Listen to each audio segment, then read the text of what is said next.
Hey guys, welcome to the channel. We're so glad that you're here. I hope that you'll subscribe, you'll like. This is a lot of fun because we're going to talk about ChatGPT, artificial intelligence, and the automotive industry, classic cars, hot rods, your build, your restoration, engine work, transmission work, driveline, all that kind of thing. Now here on the channel, I've got a lot of playlists that really include 50s Ford tech, the Y-Block Ford V8. Many of you know I'm really big on that. Now, there are things about ChatGPT that are good, bad, and downright ugly. Before we get into this, understand ChatGPT is a free app that you can get on your iPhone, you can get Android device, most anything that will bring up an app. ChatGPT is built on artificial intelligence. Basically, what's happened is that anything available out there that's been put into the internet, into the World Wide Web, that's commonly known on servers and computers that are attached to the internet, ChatGPT uses all of those resources to answer your questions or to build or to put out what you are asking or what you are requiring. Now, here are some of the good things I like to do with ChatGPT, and that's this. I like to take my original photos from my iPhone and turn them into cartoon images. These things can look really cool. So here's a couple of examples of this. I like to take my 1955 Ford Club Sedan. Maybe it's a nice picture outside. Maybe it's at a racetrack, wherever it might be. And just simply ask ChatGPT to make a cartoon image of it, and it turns out really nice. Now, sometimes the details are not exactly there. They're a little bit off. Maybe there's a fog light. Maybe there's a piece of trim that's not exactly right. Maybe it's some weird lines on the side of the car like this one here. But most often it turns out pretty good. Now, there are some times when ChatGPT is turning out cartoons that it's not exactly what we were hoping for. A lot of times this ends up with people. Now, sometimes with people it looks just fine. Take a look at this image of me holding a coffee cup in my kitchen. Now, that's the photo. Now, take a look at what ChatGPT kicked out as a cartoon. Not pretty bad. Matter of fact, good enough that at times when things are kicked out by ChatGPT, I'll go ahead and I will use them as a thumbnail for maybe a YouTube video, or I'll save the image, send it to somebody, they can use it, or maybe I'll take the image and put it on my website. Things look pretty sharp. Other times when we're thinking about people, like I said, sometimes it doesn't turn out too well and it looks a little oddball, like this one here. I took it at Yosemite here. It's myself and my wife and my son. We look a little bit weird, and boy, I look downright scary. Other times I've taken photos of maybe me and my buddy Tim McMaster in front of his truck there, his unibody land speed racer, and it doesn't quite exactly look like us. And then what's really bad is this shot of him at his machine shop up in Hanford, California, and this cartoon image really doesn't exactly match his face. I'm sorry, Tim, about that. We'll try to scrub this from the internet so that no further artificial intelligence can do that to you. So that's just some of the good stuff. And by the way, ChatGPT will also answer questions. If you type in anything to ChatGPT, maybe something about the Y-Block or mid-50s Ford, most often it will give you half-decent answers. Now, the second thing, we'll get into the bad part of this. Just as much as you can ask questions, remember that because ChatGPT and artificial intelligence is built upon what people have inserted and what people have put out there on the internet and what's available, Google and everything else. Remember, ChatGPT is drawing from everything. It's like a supercomputer engine that's out there with artificial intelligence. It doesn't always get it right. For instance, I asked a question just last week, what's the best carburetor to put on my 292 Ford Y-Block V8? Now, I asked that question because on the Y-Block Facebook group, that question gets asked quite frequently. I dare say probably once a week. Thousands of members in that group, and the question is just asked repeatedly.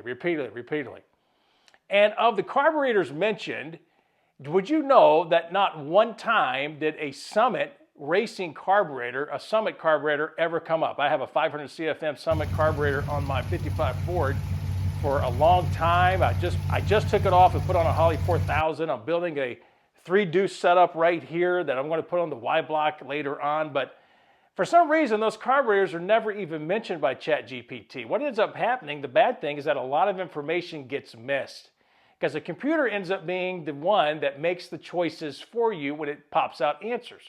Now, for those of us with a lot of gray hair, that's really not a big problem. A lot of us today, we're still doing research by the book. We're still doing research with the catalog.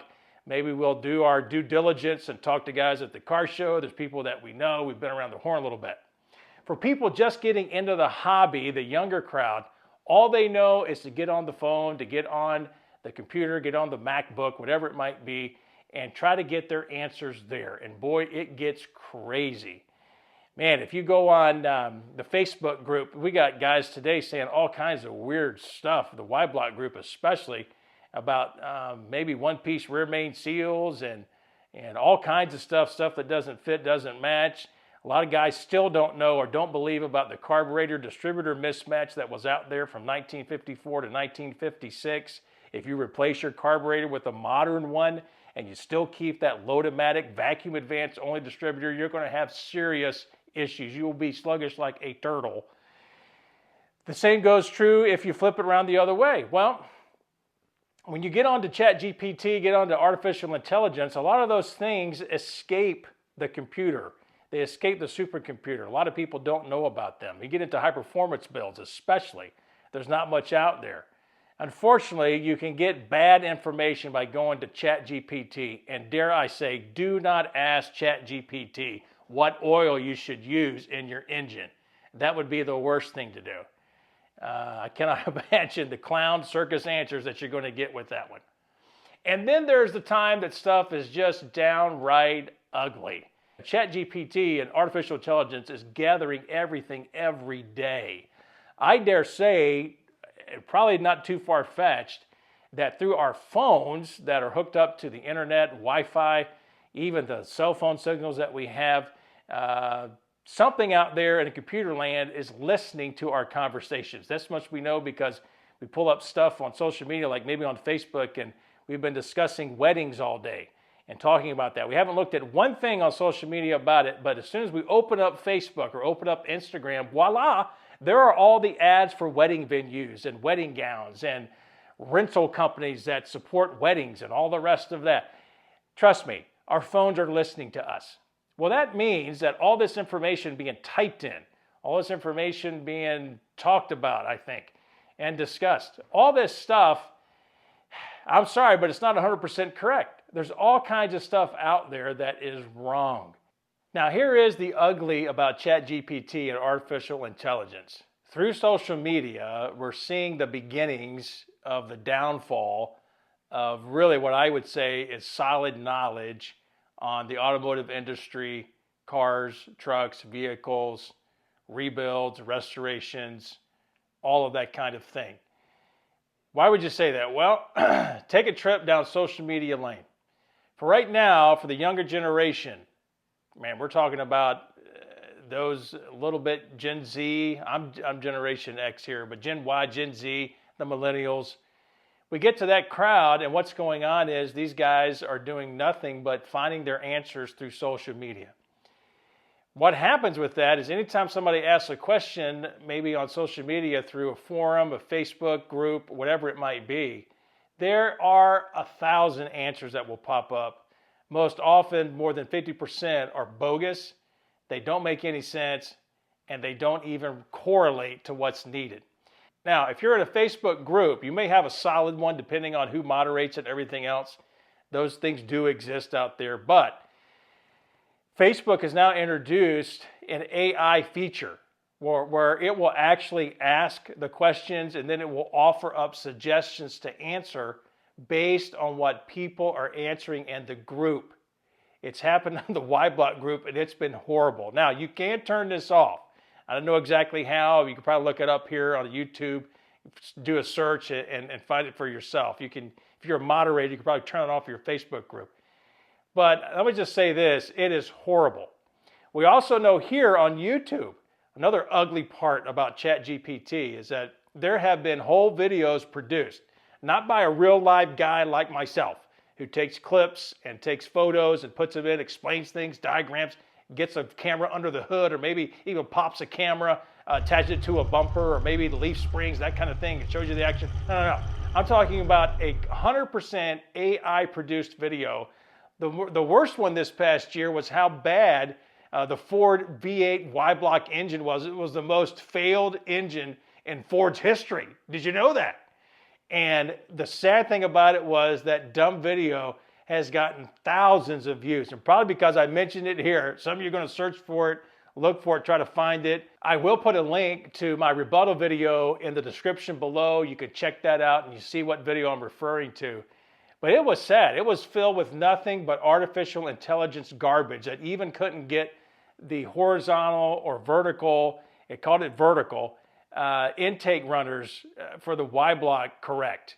And it went into some stupidity about oiling and everything else. And it went into stupidity about why people weren't choosing the Y-block Ford engines when, in all actuality, Ford outsold Chevrolet in 1957. Again, artificial intelligence getting downright ugly and showing the height of stupidity. Most of the guys that watch this channel, I know, you're probably as old as me or older. Bless your hearts. Probably very few younger guys are watching this. I don't know who will see it, who will get out to. But I want to throw out this warning. If you're working on a 50s, 60s, man, any kind of classic car, it doesn't matter. Ford, GM, Mopar, whatever you've got. Do your due diligence. Stay away from ChatGPT and AI to try to get the answers you seek. Do your best to try to find people. Sometimes there are good Facebook groups out there. Sometimes there's good social media outlets. At times there are good YouTube channels that you could go to find the information that you need. Maybe guys at a car show or whatever. I don't know. But stay away from ChatGPT and AI when you're trying to build your vehicle. You're gonna go down the wrong road. Things will get pretty ugly quick. I always encourage you, get yourself a set of manuals for your vehicle. I'm always surprised at the guys that get online, ask a ton of questions. I can tell they don't even own a shop manual. First thing you ought to buy out of the gate is a shop manual for your car or truck. And it's so true. Get a manual or two for your engine and for your transmission and driveline, whatever it might be. Learn some things. Tag the good websites, bookmark them.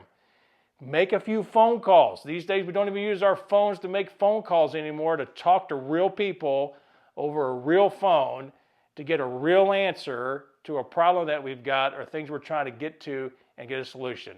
Last thing I'll say about ChatGPT and AI, if you're a guy like me who's a little older, I'm above 50, I know I don't look it, I look 35, I get it.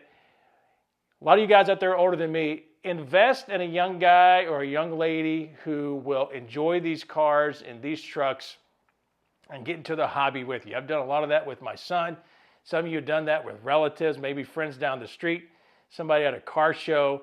And I know a lot of the complaints out there about what's going on these days and how the younger generation is not into this. But listen, let's keep it at the forefront. Let's keep going. Let's keep loving on people, pushing things, and in the right way, in the right spirit. I think things will come around. These cars are gems. These trucks are awesome. There's a little bit of nostalgia with all of it. And hope this helps you. The good, the bad, and the ugly about artificial intelligence and ChatGPT. Give your experience in the comments below. Let us know what you think about it. And we'll see you on the next one here on the Hot Rod Reverend channel. God bless you.